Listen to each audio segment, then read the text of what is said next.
Kechir amma. 6-qism. Rassom tuz hikoyalari.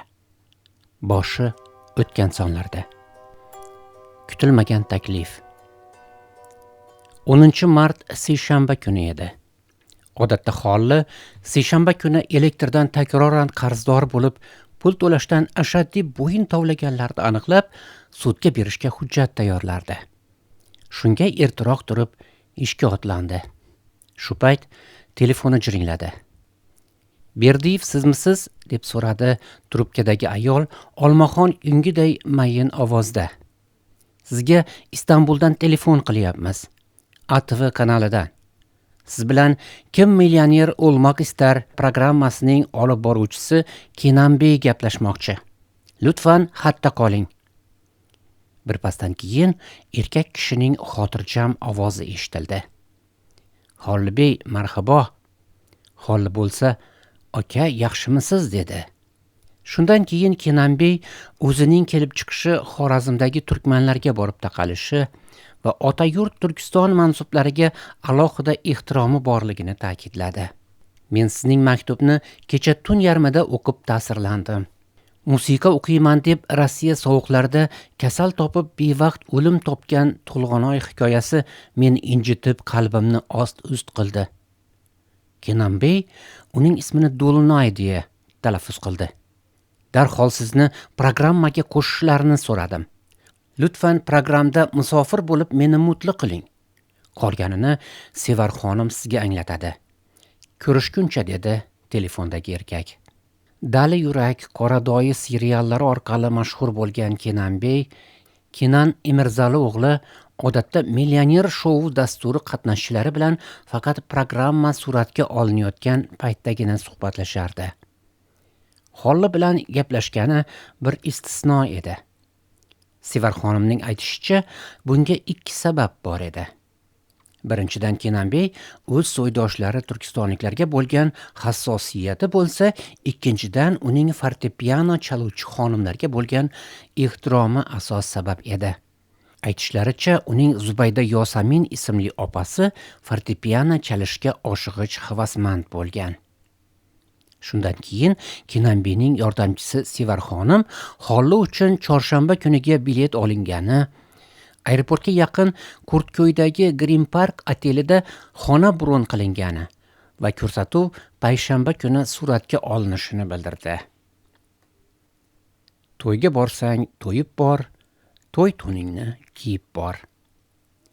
Holli Elektroset rahbaridan javob so'rab yo'lga hozirlandi.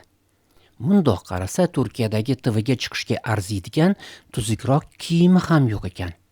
Eski kurtka, yaqir jemper, yonboshidan 2 oq chiziq o'tgan soxta Adidas sportivka ishton. Doimo rulda bo'lgani uchun oyog'iga qishin-yozin afg'onlar kiyadigan arzon shippak kiyardi. El qatori viloyatliklar kabi kiyinardi Holli. "Bunday kiyim bilan borib bizni sharmanda qilmang", dedi Hollining xotini Komila va Dehqonobodga telefon qildi. Hollining Turkiya TVsiga chaqirilgani bir zumda Dehqonobodga tarqaldi. Erdo'g'onning arab xotini Amina xola chaqiribdi degan gap ham tarqaldi. Ippodromda savdo qiladigan dehqonobodliklarning vatanparvarlik hissi jo'sh urib, Hollini qo'g'irchoqday yasantirishga qaror qilishdi. Kimdir yashil krossovka, kimdir malina rangli shim, kimdir kalta sariq palto, kimdir modniy pushtirang ko'ylak ko'tarib keldi. Xotin bir taraf, dehqonobodlik tojirlar bir taraf bo'lib Hollini yasantirishdi. Hatto ba'zi dehqonobodlik do'kondorlar ko'rsatuv olib boruvchi Kenanbeyga berasan deb podarkalar ham ko'tarib kelishibdi. Ular Polichudesga o'xshagan ko'rsatuv deb o'ylashgan chog'i. Dehqonobodliklar istilosi. Xullas, bir qildan yasangan Holli chorshanba kuni ertalab Toshkent xalqaro aeroportiga yo'l oldi. O'sha yerdagi bojgir bola ham dehqonobodlik ekan. "Aka, bizani yuzimizni yerga qaratmay million yutib keling. Mana xamir turish", deb Hollining cho'ntagiga $100 pul solib qo'ydi. Nimasini aytasiz? Xalqaro aeroportning 3dan 1 xodimi dehqonobodlik ekan. Milisa ham, chegarachi ham, yuk tashiydigan hammol ham Holli bilan qo'l berishib, Dehqonobod degan brendni mahkam ushlashni so'rashdi. Yo'lovchilarning yuklarini nazorat qiladigan Harduriy tojiklarning hammasi bir-bir kelib, Holli bilan pul berib so'rashib ketdi. Samolyotga chiqqanida Hollining cho'ntagida $1000 ko'proq pul bor edi. Birov 10, birov $20 yo'llik bergan edi. Yurtdosh degani shunaqa bo'ladi. Durostga sim quvvat. Ov ilm, bir qoshiqdan bersang to'ydirasan, bir mushtdan ursang o'ldirasan. Qonli Merri. Holli samolyotga chiqishi bilan unga qorachadan kelgan ko'zlari shahlo styuardessa qiz peshvoz chiqib, "Holli aka, mana sizning o'rindiq. Men ham sizga zemlyak bo'laman. Beshbuloqdanman. Kali zavoddagi To'yli akaning qiziman" dedi. Holli, To'ylini qizimisan? Enang yaxshimi?" deb ko'rishdi. Uchoq havoga ko'tarildi. Bir pasdan keyin o'zini Viktor Kim deb tanishtirgan pilot mikrofonni olib, butun salonga qarab o'zbekcha gapirdi. "Men Qarshida tug'ildim. Agar Qashqadaryo rahbari Ro'zmat G'oyipov bo'lmaganda, men bozorda chimchi sotib o'tirardim.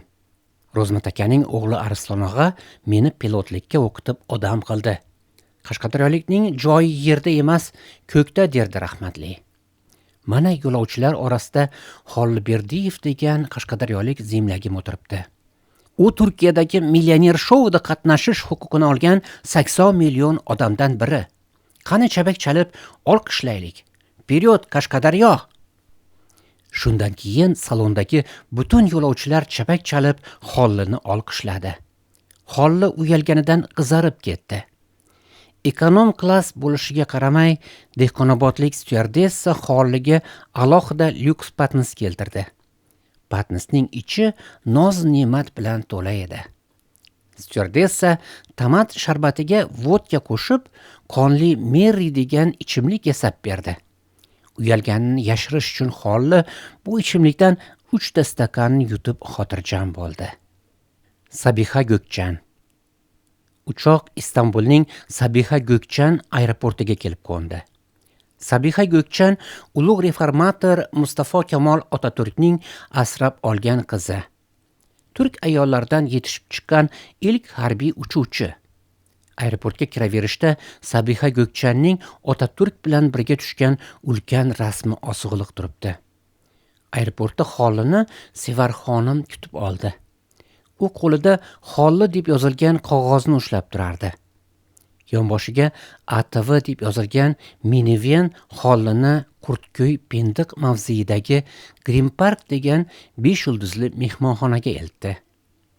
Mehmonxonaning 6-qavatidagi dengiz manzarali xonasiga ko'tarilar ekan, Holli o'zini martabasi oshgan odamday his qilardi.